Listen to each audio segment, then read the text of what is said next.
Hi everyone, I have another read aloud for you today. I hope you continue to read books on your own, and I hope you enjoy the books that I read to you because you know I love stories. I love a good book. This story is called Not Quite Narwal, and it's written by Jessie Sima. And there is the Not Quite Narwal. There's the main character. I think you're gonna like it. The pictures are really pretty too. Here is the title page, Not Quite Narwal. Kelp was born deep in the ocean.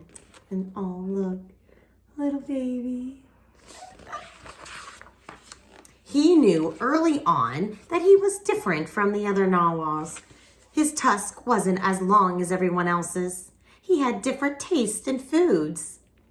And he wasn't a very good swimmer.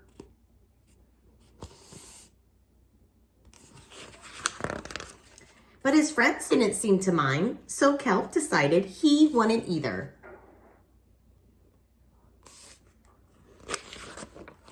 That is until he was swept away by a strong current. I wish I were a better swimmer.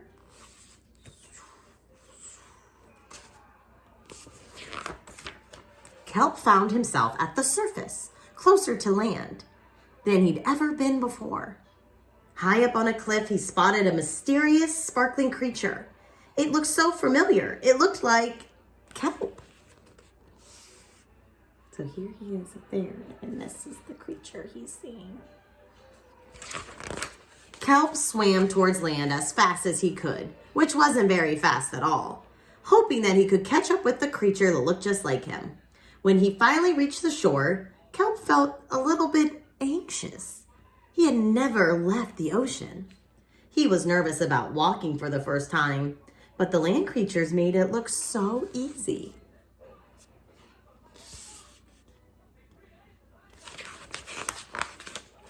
It wasn't. So here he is trying. Here he is trying again.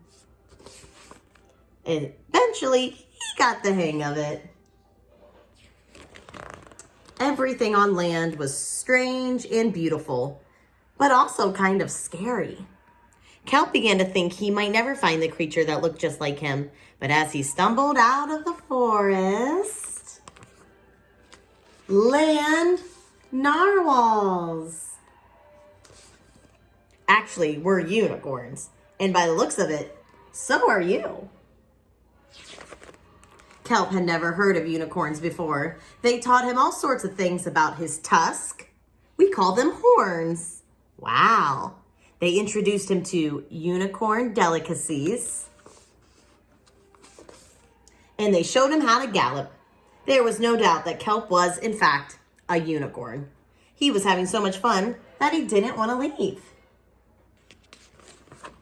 But then he remembered all of his friends under the sea. Kelp missed them terribly, so he said goodbye to the unicorns and returned to the ocean. That must have been hard for him. Kelp swam towards home as fast as he could, which wasn't very fast at all, hoping that the narwhals would still like him now that he was a unicorn. When he finally arrived, Kelp had butterflies in his stomach. Welcome home, Kelp. Kelp took a deep breath and told his friends the news. It turns out, I'm not a narwhal. Of course you aren't. I'm a unicorn. We all knew that. They took it quite well. Kelp was happy to be home, but now that he'd experienced life on land with the unicorns, he couldn't seem to forget them. He decided to be a land narwhal. Sorry, I'm going to go back. Did he want to be a land narwhal with the unicorns or a sea unicorn with the narwhals? Kelp couldn't decide. But then he realized that maybe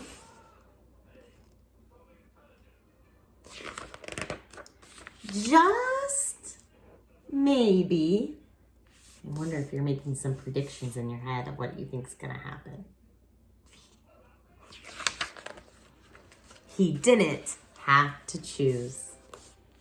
I love this last page. I like the pictures showing the narwhals and the unicorns being friends. I love this game right here of looks like volleyball with the narwhals in the water and the unicorns. They're in the water too, but it looks like, they're standing on the water. The end. And this one says, I am a unicorn. And he's going, That's the end of my story. I hope it put a smile to your face and made me think about my friends who love me for me, even though maybe I like things that are different from them, or I like to do different things, or I have other friends that they still like me for me. Hope you guys have a great day. Bye.